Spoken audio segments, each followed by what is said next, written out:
आज आपके सामने प्रस्तुत है हमारा संविधान, एक संक्षिप्त परिचय। जिस प्रकार हमें अपने परिवार संचालन के लिए कुछ नियम और व्यवस्थाओं की आवश्यकता होती है, उसी प्रकार किसी देश की शासन व्यवस्था के संचालन के लिए नियमों तथा कार्यविधि की आवश्यकता होती है। यही नियम तथा कार्यविधि उस देश की सरकार का ढांचा निश्चित करते हैं। इन्हीं के द्वारा सरकार का गठन, अधिकार और कर्तव्य आदि की रूपरेखा निश्चित की जाती है। ऐसे नियम जिनमें अधिकार, न्याय, सुरक्षा, प्रशासन, सरकार और नैसर्गिक न्याय की पूरी व्यवस्था हो, वह उस देश का संविधान कहलाता है। संविधान वह आधारभूत कानून और सिद्धांत है जिसके अनुसार किसी देश का शासन चलाया जाता है। संविधान का निर्माण कैसे हुआ? जब अंग्रेजों ने भारत छोड़ने का निश्चित किया, तब ब्रिटिश से एक विशिष्ट मंडल भारत आया, जिसे कैबिनेट मिशन के नाम से जाना जाता है। इस मिशन ने यह निर्णय लिया कि भारत के संविधान निर्माण के लिए एक संविधान निर्मात्री सभा का निर्माण किया जाए। संविधान निर्मात्री समिति में सभी प्रदेशों तथा वर्गों के योग्य सदस्य थे। समिति के अध्यक्ष डॉक्टर राजेंद्र प्रसाद बने तथा इसके महत्वपूर्ण सदस्यों में पंडित जवाहरलाल नेहरू, सरदार वल्लभ भाई पटेल, टीटी कृष्णमाचारी, मौलाना आजाद, अब्दुल गफार खान खाना, डॉक्टर भीमराव अंबेडकर, कृष्णा स्वामी अय्यर, के एम मुंशी, डॉक्टर सच्चिदानंद सिन्हा, मास्टर बलवंत सिंह मेहता, माणिक्यलाल वर्मा तथा महिलाओं में सरोजनी नायडू, बेगम एजाज रसूल, श्रीमती विजय लक्ष्मी पंडित और राजकुमारी अमृत कौर आदि थे। प्रारूप समिति। इस संविधान निर्मात्री समिति ने एक प्रारूप समिति बनाई, जिसके अध्यक्ष डॉक्टर भीमराव अंबेडकर थे। प्रारूप समिति ने संविधान का प्रारूप तैयार कर उसे संविधान निर्मात्री सभा में प्रस्तुत किया। संविधान निर्मात्री सभा ने कुछ संशोधनों के साथ इस संविधान को 26 नवंबर 1949 को स्वीकृति प्रदान कर दी। इस प्रकार 2 वर्ष 11 माह 18 दिन के अथक परिश्रम से हमारा संविधान बनकर तैयार हुआ। संविधान को 26 जनवरी 1950 को पूरे देश में लागू किया गया। 26 जनवरी स्वतंत्रता संघर्ष के दौरान 26 जनवरी 1930 को देश के अग्रणी स्वतंत्रता सेनानियों ने कांग्रेस के लाहौर अधिवेशन में पूर्ण स्वराज्य का संकल्प लेकर स्वतंत्रता दिवस मनाया था। वह एक ऐतिहासिक दिन था। आजादी के बाद जब हमारा संविधान बनकर तैयार हो गया, तो उसी महत्वपूर्ण दिन 26 जनवरी को हमने अपना संविधान लागू किया। नियमों का संकलन। संविधान में भारत के सांस्कृतिक मूल्यों के आधार पर नियमों का संकलन किया गया है, जिसके अनुसार देश का शासन चलाया जाता है। संविधान में सरकार के गठन, शक्तियों, कार्यप्रणाली तथा नागरिकों के अधिकार एवं कर्तव्यों का स्पष्ट उल्लेख है।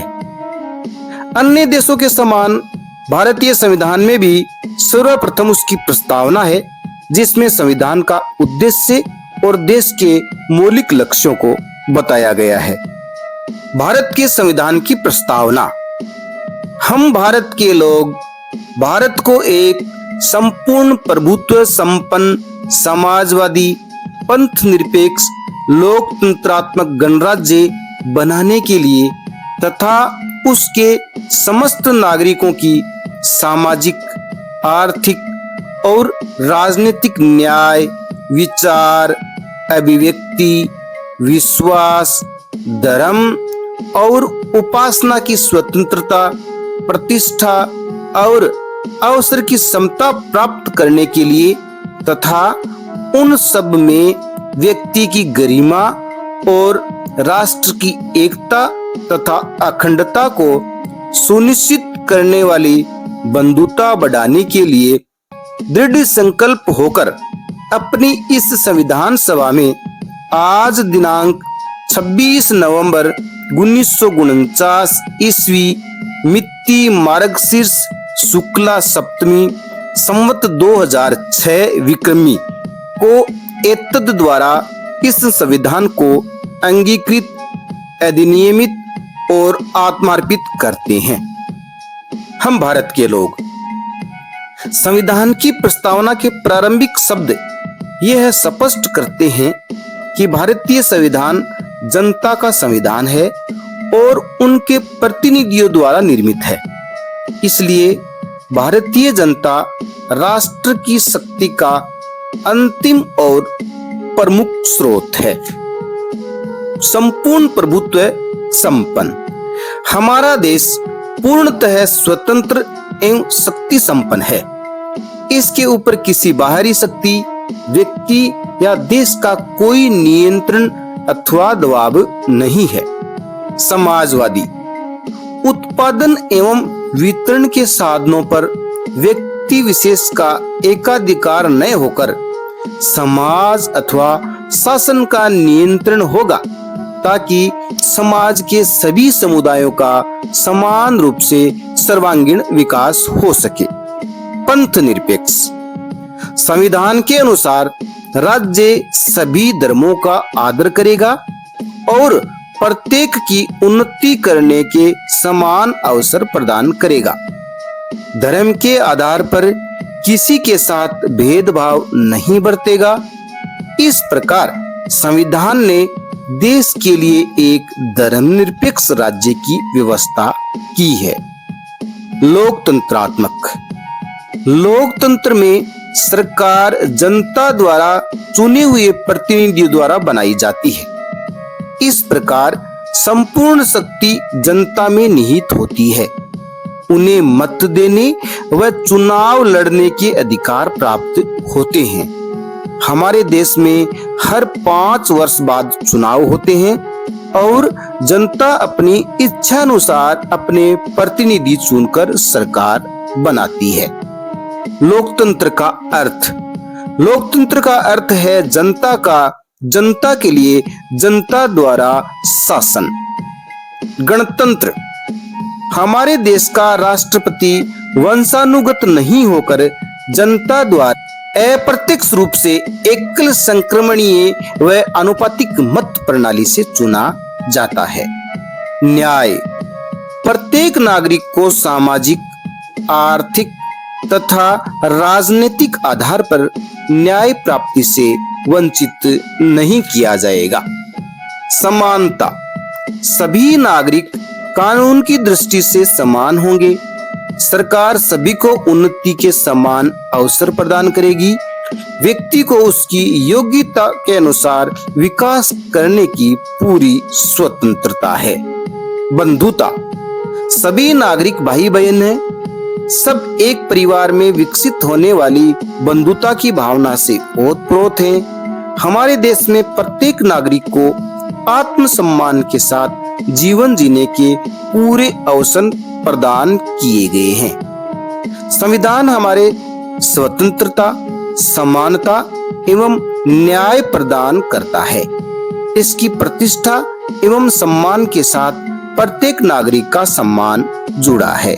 संविधान की प्रमुख विशेषताएं। पहला है लोकतंत्रात्मक शासन। हमारे देश में सर्वोच्च शक्ति जनता में निहित है। भारत की जनता को मतदान का अधिकार है। मतदान के द्वारा वह अपने प्रतिनिधियों का चुनाव करती है।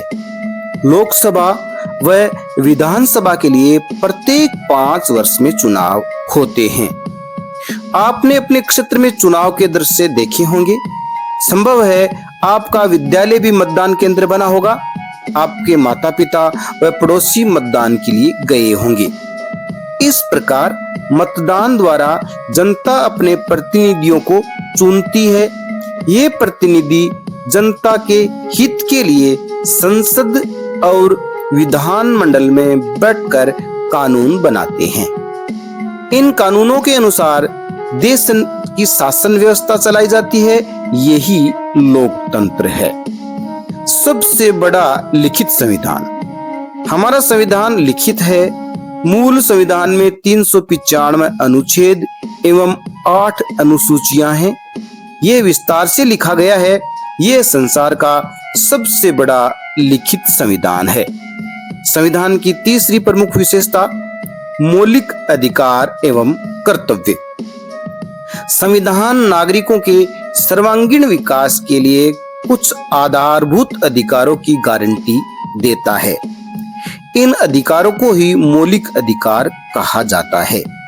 कोई भी सरकार मूल अधिकारों का हनन अथवा उस पर रोक लगाती है तो नागरिक इन अधिकारों की प्राप्ति के लिए न्यायालय में जाकर मांग कर सकता है। संविधान द्वारा जहां नागरिकों को अधिकार दिए गए हैं, उसी के साथ मूल कर्तव्य भी निश्चित किए गए हैं, जिनका नागरिकों से पालन करने की अपेक्षा की जाती है। चौथा है नीति निर्देशक तत्व। संविधान में जनहित के उद्देश्य को ध्यान में रखकर कानून तथा नीति बनाते समय आर्थिक एवं सामाजिक विकास के लिए विभिन्न सरकारों को निर्देश दिए गए हैं, जिन्हें संविधान में नीति निर्देशक तत्व कहा गया है। उनका पालन करना राज्य का कर्तव्य है। सरकार इन्हीं का पालन कर अपनी नीतियों का इस प्रकार निर्माण करती है जिससे सारे देशवासियों का कल्याण हो सके और एक कल्याणकारी राज्य स्थापित हो सके। पांचवी है संसदीय शासन प्रणाली। हमारे संविधान में संसदीय शासन प्रणाली को अपनाया गया है। इसमें शासन की वास्तविक शक्ति संसद में निहित होती है। संसद के सदस्यों में से ही कार्यपालिका, प्रधानमंत्री एवं मंत्रिपरिषद का गठन किया जाता है, जो संसद के प्रति उत्तरदायी होती है। छठा है स्वतंत्र न्यायपालिका। संविधान द्वारा स्वतंत्र एवं निष्पक्ष न्यायपालिका की स्थापना की गई है। न्यायपालिका को संसद और कार्यपालिका दोनों से स्वतंत्र रखा गया है, जिससे यह निष्पक्ष न्याय कर सके तथा नागरिकों के मूल अधिकारों की रक्षा कर सके। सातवां है लचीला एवं कठोर संविधान। हमारे संविधान के कुछ अनुच्छेद ऐसे हैं जिन्हें संसद बिना किसी विशेष प्रक्रिया के साधारण बहुमत से संशोधित कर सकती है। इसलिए संविधान को लचीला माना गया है, किंतु संविधान के अधिकांश अनुच्छेदों को संशोधित करने के लिए विशेष प्रक्रिया को अपनाना पड़ता है, जिसमें वांछित मत प्राप्त करना कठिन होता है। इसलिए हमारा संविधान कठोर माना जाता है। आठवीं विशेषता है एकल नागरिकता। हमारे देश में संघात्मक सरकार है, किंतु भारतीय नागरिकों को अपने अपने राज्यों की नागरिकता नहीं दी गई है। वे केवल भारत की ही नागरिक हैं। एकल नागरिकता से देश में एकता बनी रहती है। अगली विशेषता है संघात्मक शासन। हमारे संविधान में संघात्मक शासन को अपनाया गया है। विभिन्न प्रांत मिलकर संघ राज्य का निर्माण करते हैं। संघात्मक शासन में राज्य और केंद्र के बीच शक्तियों का स्पष्ट विभाजन होता है। भारत में 28 राज्य व 7 केंद्र शासित प्रदेश हैं। संघात्मक शासन में केंद्र व राज्य की सरकारें अलग अलग होती हैं, जो संविधान के अनुसार कार्य करती हैं। केंद्र और राज्य की सरकारों में विवाद होने पर सर्वोच्च न्यायालय द्वारा उसे सुलझाया जाता है। केंद्र राज्य संबंध। संविधान में कानून बनाने के अधिकारों की 3 सूचियां दी गई हैं। पहली है संघ सूची, दूसरी है राज्य सूची तथा तीसरी है समवर्ती सूची। चलो इनको समझते हैं। पहली संघ सूची। जो विषय राष्ट्रीय महत्व के हैं, इनका उल्लेख केंद्रीय सूची में है, जैसे विदेशों से संबंध, संयुक्त राष्ट्र संघ से संबंध डाक, तार, रेडियो, दूरदर्शन, मुद्रा तथा बैंक, प्राचीन स्मारक, रेल व राष्ट्रीय सड़क मार्ग आदि 99 विषय हैं। उपयुक्त विषयों पर कानून सिर्फ संघीय सरकार ही बना सकती है। दूसरा है राज्य सूची। क्षेत्रीय तथा स्थानीय विषय राज्य सरकारों के अधिकार क्षेत्र में है। इनमें कृषि, जल, जन स्वास्थ्य, पुलिस आदि 61 विषय आते हैं। इनको राज्य सूची में सम्मिलित किया गया है। इन विषयों पर कानून राज्य सरकार बना सकती है। तीसरी है समवर्ती सूची। ऐसे विषय जो केंद्रीय या राज्य सूची में शामिल नहीं है। ऐसे 47 विषय हैं जिन पर दोनों केंद्र एवं राज्य सरकारें कानून बना सकती हैं, जैसे विवाह है, संयुक्त परिवार, शिक्षा, समाचार पत्र एवं पुस्तकें आदि। वे विषय जिनका उल्लेख तीनों सूचियों में नहीं है, उन पर कानून बनाने का अधिकार सिर्फ केंद्र सरकार को है। एकात्मकता। हमारे संविधान में कुछ लक्षण एकात्मक शासन के हैं, जैसे भारत के राज्य स्वतंत्र राज्य नहीं है। किसी राज्य को भारतीय संघ से अलग होने का अधिकार नहीं है। संविधान एकल नागरिकता की व्यवस्था करता है। न्याय व्यवस्था भी संपूर्ण देश में एकल है, अर्थात सर्वोच्च न्यायालय के निर्णय देश के सभी न्यायालयों के लिए बाध्यकारी हैं। संकट काल में केंद्र सरकार राज्यों की अधिकार समिति कर सकती है। प्रशासकीय एकात्मकता लाने का भी प्रयास किया गया है, जैसे अखिल भारतीय सेवाएं, आधारभूत कानूनों की एकता आदि। अद्वितीय संविधान। इस प्रकार संविधान निर्मात्री सभा ने भारत के लिए उत्कृष्ट संविधान के निर्माण में महत्वपूर्ण भूमिका का निर्वाह किया। अनेक विशिष्टताओं और अवधारणाओं को सम्मिलित करते हुए इसे जन आकांक्षाओं का प्रतीक व विश्व का अद्वितीय संविधान बनाया है। हमारा संविधान हमारे लिए महत्वपूर्ण है। यह हमारा कर्तव्य है कि हम अपने संविधान तथा संवैधानिक संस्थाओं का आदर करें। कुछ याद रखें। संविधान निर्मात्री सभा की प्रथम बैठक 9 दिसंबर 1946 को हुई थी। हमारा संविधान नियमों का संकलन है। संविधान सभा द्वारा 26 नवंबर 1949 को संविधान स्वीकृत किया गया और हमारा संविधान 26 जनवरी 1950 को लागू किया गया। संविधान की प्रस्तावना में निहित आदर्श। हम भारत के लोग संपूर्ण प्रभुत्व संपन्न, समाजवादी, पंथ निरपेक्षता, लोकतंत्रात्मक गणतंत्र राज्य, न्याय, समानता, बंधुता। संविधान की प्रमुख विशेषताएं: लोकतंत्रात्मक शासन, लिखित एवं सबसे बड़ा संविधान, मौलिक अधिकार एवं कर्तव्य, राज्य के नीति निर्देशक तत्व, संसदीय शासन, स्वतंत्र न्यायपालिका, लचीला एवं कठोर संविधान, एकल नागरिकता, संघात्मक शासन और पंथ निरपेक्ष शासन। संघात्मक शासन, जिसमें राजनीतिक सत्ता केंद्र और राज्यों के बीच बंट जाती है। इस प्रकार की व्यवस्था में 2 सरकारें काम करती हैं, एक केंद्र स्तर पर तथा दूसरी राज्य स्तर पर। केंद्र राज्य संबंध संविधान में 3 सूचियां दी गई है। केंद्रीय सूची, इन सूची के विषयों पर केंद्र सरकार कानून बनाती है। राज्य सूची, इन सूची के विषयों पर राज्य सरकार कानून बनाती है। और तीसरी है समवर्ती सूची, इस सूची के विषयों पर केंद्र और राज्य दोनों कानून बना सकते हैं। हमारे कर्तव्य। अधिकारों से जुड़े कुछ कर्तव्य हैं, उनकी पालना करने पर ही अधिकार स्थायी हो सकते हैं। ये कर्तव्य नैतिकता से जुड़े हुए हैं। नैतिकता को हम ऐसे नियम कह सकते हैं जिनका पालन करना प्रत्येक नागरिक का कर्तव्य है।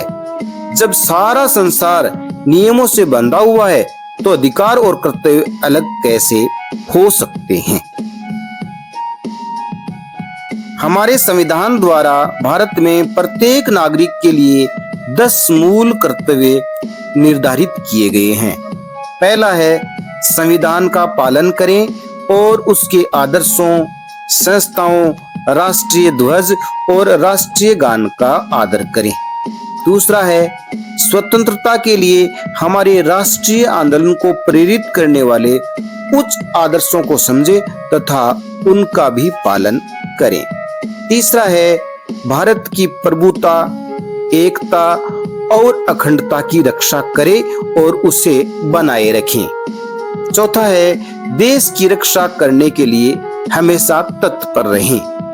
पांचवा है धर्म, भाषा, प्रदेश एवं वर्ग के भेदभाव से दूर होकर सभी भारतीयों में समरसता और भ्रातृत्व की भावना जगाएं। ऐसी प्रथाओं का त्याग करें जो स्त्रियों के सम्मान के विरुद्ध हैं। छठा कर्तव्य है हमारी समन्वित संस्कृति की गौरवशाली परंपरा का महत्व समझकर उसका संरक्षण करें।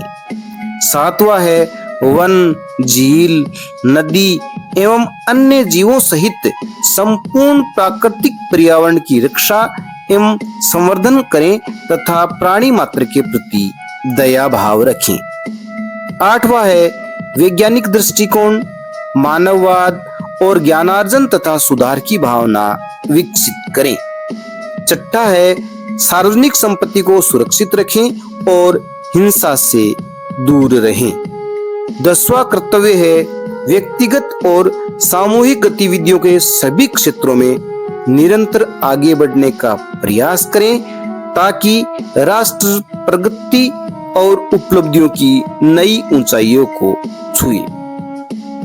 पारिवारिक एवं सामाजिक कर्तव्य, इन कर्तव्यों का पालन करते हुए देश की प्रगति में सहयोग करना हम सभी का दायित्व है। संवैधानिक कर्तव्यों के अलावा भी कुछ और कर्तव्य होते हैं जिनका पालन करना आवश्यक है। ये कर्तव्य परिवार, समाज और देश से जुड़े हुए हैं, जैसे उत्तरदायित्व के साथ अपने परिवार का भरण पोषण करना, माता पिता तथा वृद्धों की सेवा करना, स्वयं पढ़ना तथा अपने भाई बहनों को पढ़ाकर पूर्णतः योग्य बनाना, अपने आसपास सफाई रखना, गरीबों और दीन दुखियों की सहायता करना, सादा जीवन एवं उच्च विचार रखना। इन कर्तव्यों का पालन करके ही हम पारिवारिक एवं सामाजिक क्षेत्र में उत्तरोत्तर विकास कर सकते हैं। ये कर्तव्य ही हमारे अधिकारों का मार्ग प्रशस्त करेंगे। मौलिक अधिकार, हमारे देश के संविधान में प्रत्येक भारतीय नागरिक को कुछ अधिकार प्रदान किए गए हैं। इन अधिकारों से ही नागरिकों को अपने व्यक्तित्व के विकास के लिए मूलभूत सुविधाएं प्राप्त होती हैं। न्यायपालिका इन अधिकारों की सुरक्षा भी करती है। मौलिक अधिकार, नागरिकों को प्राप्त वे अधिकार जिनको देश के संविधान में स्थान दिया गया है तथा जिन्हें सुरक्षा प्राप्त है, न्यायिक सुरक्षा प्राप्त है। भारतीय संविधान में नागरिकों को 7 मूल अधिकार प्रदान किए गए थे, लेकिन संविधान में 44वें संशोधन के द्वारा संपत्ति के अधिकार को हटा दिए जाने से वर्तमान में नागरिकों को 6 मौलिक अधिकार प्राप्त हैं, जो इस प्रकार से हैं। पहला है समानता का अधिकार। देश के प्रत्येक नागरिक को समान मानते हुए संविधान में समानता का अधिकार दिया है, जिसमें कानून के समक्ष प्रत्येक नागरिक समान होगा तथा सभी को कानून का समान संरक्षण मिलेगा। राज्य के अधीन पदों पर दी जाने वाली नौकरियों में प्रत्येक नागरिक को समान अवसर दिए जाएंगे। धर्म, नस्ल, जाति, लिंग या जन्म स्थान के आधार पर नौकरियों में भेदभाव नहीं होगा। सामाजिक रूप से सभी नागरिक समान होंगे। धर्म, नस्ल, जाति, लिंग या जन्म स्थान के आधार पर किसी से भेदभाव नहीं किया जाएगा। सार्वजनिक स्थानों का सभी लोग उपयोग कर सकेंगे।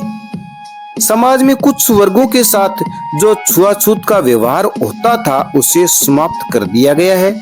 छुआछूत करना दंडनीय अपराध माना गया है। अपराधियों से कुछ लोगों को समाज में ऊंचा दर्जा प्राप्त हो जाता था।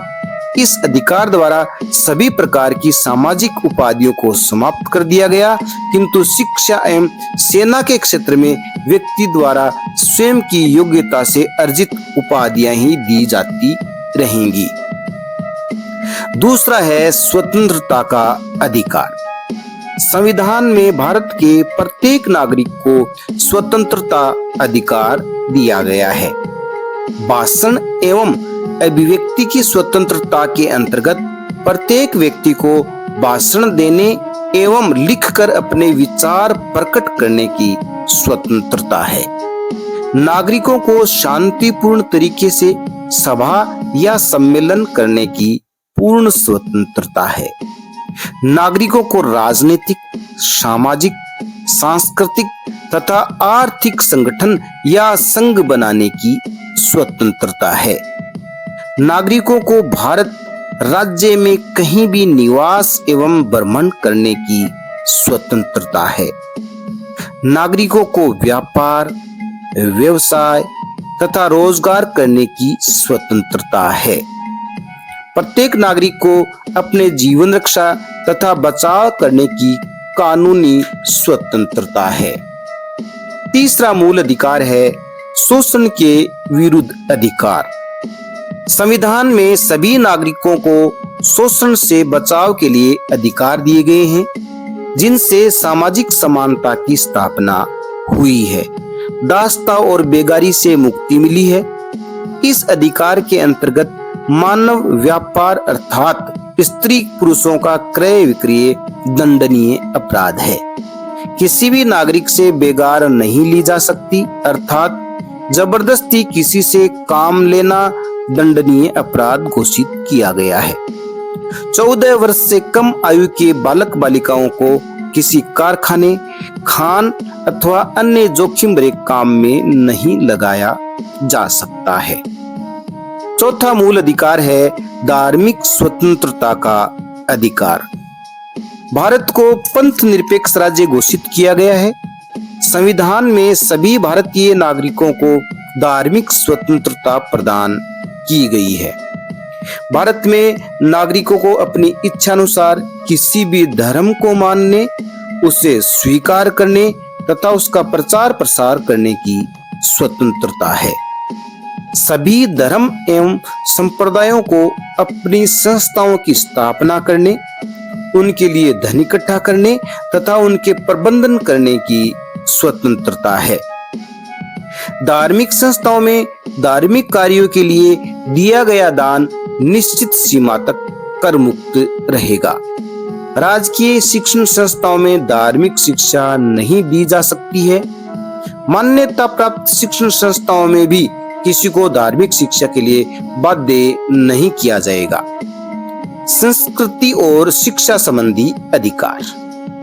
संविधान में शिक्षा, भाषा एवं संस्कृति के विषय में भी नागरिकों को अधिकार प्रदान किए गए हैं। सभी नागरिकों को अपनी भाषा, लिपि और संस्कृति बनाए रखने की स्वतंत्रता है। भारत के प्रत्येक नागरिक को अपनी इच्छानुसार शिक्षा प्राप्त करने का अधिकार है। नागरिकों के प्रत्येक वर्ग को अपनी इच्छानुसार शिक्षण संस्थाओं को संचालित करने का अधिकार है। छठा मूल अधिकार है संवैधानिक उपचारों का अधिकार। संविधान द्वारा प्रदत्त नागरिकों के मूल अधिकारों की सुरक्षा इस अधिकार द्वारा की गई है। प्रत्येक नागरिक अपने मूल अधिकारों का प्रयोग करने के लिए स्वतंत्र है। इनका हनन होने अथवा उपयोग में बाधा आने पर व्यक्ति न्यायालय की शरण ले सकता है। इस अधिकार को गार्ड, जनतंत्र का पहरेदार कहा जाए तो गलत नहीं होगा। इसके कारण ही देश में जनतंत्र कायम है तथा सभी नागरिकों को मूल अधिकारों की सुरक्षा प्राप्त है। मूल अधिकार और विभिन्न स्वतंत्रताएं नागरिकों के विकास में सहायक होती हैं। उनसे नागरिकों के व्यक्तित्व का सर्वांगीण विकास होता है। हमारा कर्तव्य है कि हम इन अधिकारों का सदुपयोग करें। हमें दूसरे नागरिक के अधिकारों की रक्षा करनी चाहिए तथा उनके उपयोग में बाधा नहीं पहुंचानी चाहिए। आपातकाल या विशेष परिस्थितियों में सार्वजनिक व्यवस्था एवं स्वास्थ्य आदि की रक्षा के लिए राज्य इन अधिकारों को निलंबित कर सकता है। आपातकाल देश पर बाहरी आक्रमण, आंतरिक अशांति, सशस्त्र विद्रोह या आर्थिक संकट उपस्थित होने पर राष्ट्रपति आपातकाल की घोषणा कर सकता है। उस समय नागरिकों के मूल अधिकार सीमित किए जा सकते हैं और निलंबित भी किए जा सकते हैं। नीति निर्देशक तत्व। आजादी के समय हमारी जनता गरीब थी। अंग्रेजों के शासन काल में सामाजिक जीवन अस्त व्यस्त हो गया और उद्योग नष्ट हो गए थे। संविधान निर्माता इस स्थिति से परिचित थे। वे चाहते थे कि भारत की स्वतंत्र सरकार कुछ ऐसे आवश्यक कदम उठाए कि भविष्य में भारतीय जनता का सर्वांगीण विकास हो और देश में एक ऐसा राज्य स्थापित हो सके जिसमें सबका कल्याण हो। कल्याणकारी राज्य का लक्ष्य। इस उद्देश्य को ध्यान में रखकर उन्होंने ये आवश्यक समझा कि केंद्रीय या राज्यों की सरकारों को जन कल्याण हेतु निर्देशित किया जाना आवश्यक है। देश के लिए कानून बनाते समय इनका पालन करने से ही हमारी केंद्रीय तथा राज्य की सरकारें अपना कल्याणकारी राज्य का लक्ष्य प्राप्त कर सकेंगी। सरकार द्वारा इन नीति निर्देशक तत्वों को अपनाने से देशवासियों के सामाजिक और आर्थिक जीवन में सुधार होगा। उनका जीवन सुखी और समृद्ध होगा। अमीर और गरीब का अंतर दूर होगा।